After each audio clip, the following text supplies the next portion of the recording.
Mercree, and I'm so excited to be here today with Molly Apple and Joe Dunn. Hi, guys. Hello, Hi, Amy. Amy. Hi. I learned about these guys from our good friend Connie Bowman, so we're very excited to get to chat.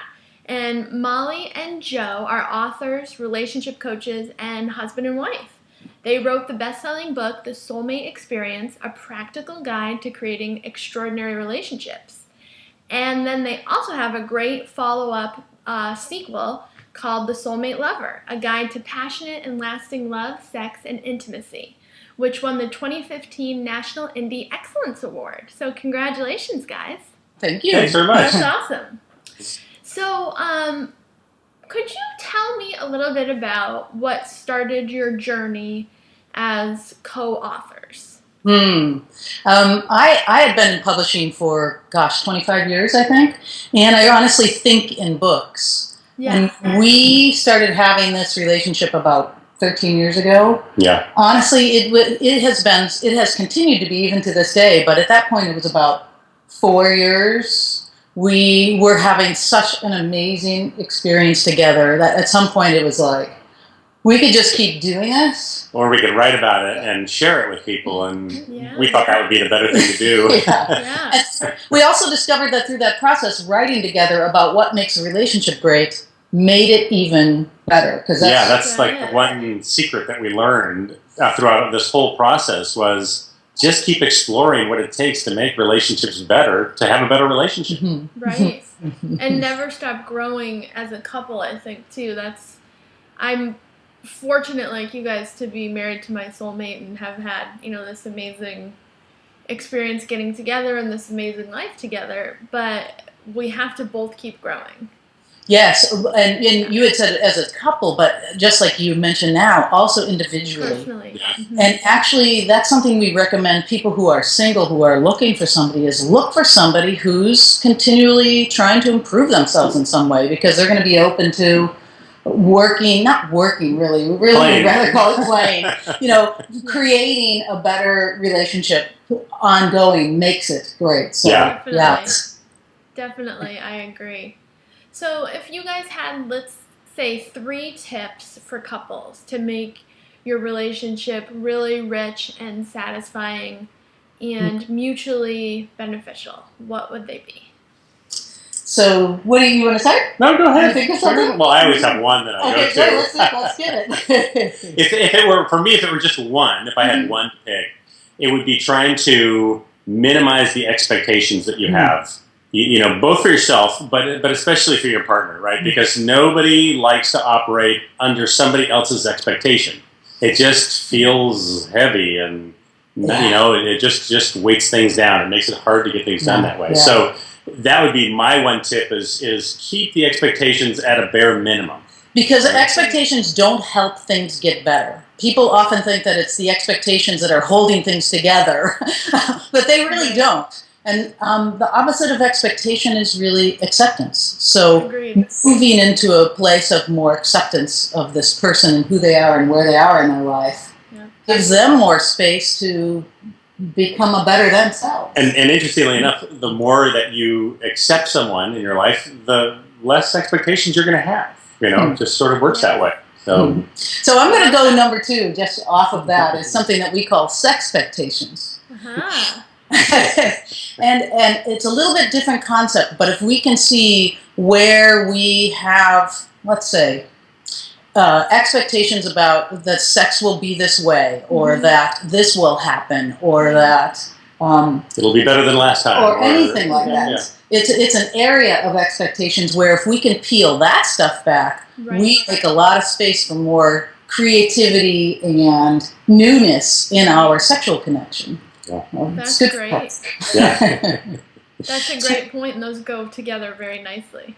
And number 3 would be a context. And that's like an intention for your relationship. A lot of people don't ever consider, why are we in this relationship together? Besides the obvious things like mutual attraction, companionship, maybe raising a family, which is a great reason to be together. Security. Security. Some whatever kind of security we could actually do. Perceived security. Perceived security.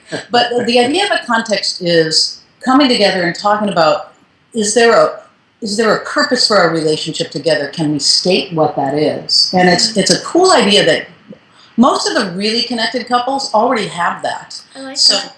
Yeah, whether it's explicit or just implicit, they have this reason for being together. So if you can come together and say, let's write down why we're together, it gives you something to go back to in times that are challenging. And to grow with, right? Mm-hmm. Right? Yeah. I like those. Those are great tips. Thank you, guys. I'm sure that our viewers will be taking notes because those are great. So, in your travels, trials, tribulations, joys as authors, what would you say are like, what's the most rewarding part of being an author and the most challenging part of being an author? Well, certainly the most rewarding part is, periodically hearing from people that, hey, your books have changed our lives. We're back together, stronger than ever when we were at the brink of divorce. I mean, those things are, worth their weight in gold. Yeah, really. There are people that have contacted us that said, I was not only on the brink of divorce, but maybe also on the brink of suicide. And saying, your book changed my mindset about life. And this isn't just a one-time thing. We've been hearing from some of these people many times over the course of the years since our first book was out. And it's really, come back and say, not only that, now I've found this great relationship. Now we're getting married. Here's our wedding pictures. It's fabulous. That's wonderful. Most challenging for me, most challenging and most exhilarating is the more we put out there in terms of the ideas that we have for how to do relationship differently, the more we get them out there, the more come to us. And it is like a race for, oh my gosh, we have another book we're working on. We have another book we're working on. Yeah, it's crazy. It's nonstop. That's awesome. How do you guys balance working together? I know my husband and I, we're both writers. We don't write together. But I write films and he produces them. And I know we had a big learning curve at first. And then each time there's a new level of challenge, we have a little bit of a learning curve. Do you guys find that? How does it go working together, being together 24/7? What's it like? I think, Amy, once I got over my belief that I really didn't have anything to contribute, that's my big thing. I was not a writer. I was not an editor. I was an okay writer, I thought, but nothing special. And so it took me quite a while to really feel like I, had a place here and I could contribute to this whole process. And then once I did, then it's become much, much easier because I know what my place is. I'm not trying to do what Molly does. I know where my strengths are. You're genius. That's your place. I know where my place is. It's really been an amazing journey to learn how to best write together. And I do a lot of most of the hand, writing. But what he does is he brings in this amazing perspective on how real people, how they can best digest new ideas, what kind of language is the easiest thing to communicate something. And so, I write like a college professor, which isn't fun to read. And he's got this great natural ability with language, so he comes through after me and just lightens things up and brings in all this humor. It's got this fabulous, fabulous sense of humor.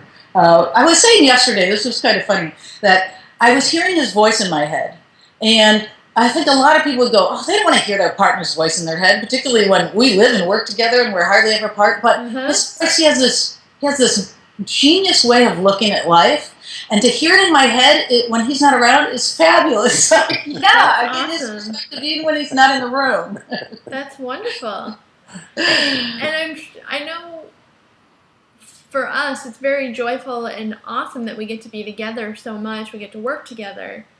But at the same time, we have certain parameters, and I'm wondering if you guys too, we'll say on Sunday, nobody's allowed to talk about work. Even if you really have an idea, you have to try to wait.